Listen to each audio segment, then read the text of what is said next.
នេះស្លាកត្រាលេស1480ហើយ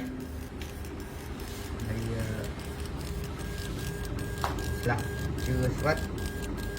ហើយមានសេវាកម្មលុបទិនហើយជួសជុលប៉ុន្តែខ្ញុំអត់មានជួសជុលដូចនៅហាងគេទីទៅដល់កន្លែងជួសជុលឲ្យហ្វ្រីទេបងអត់បើដឹកមកខ្ញុំអាចជួសជុលខ្ញុំអាចគិតតម្លៃថ្លៃណូតាមនឹងទៅតែបើឲ្យជីឡានទៅធ្វើដូចគេទៅធ្វើកន្លែងស្គាល់ខ្ញុំអត់មានទេ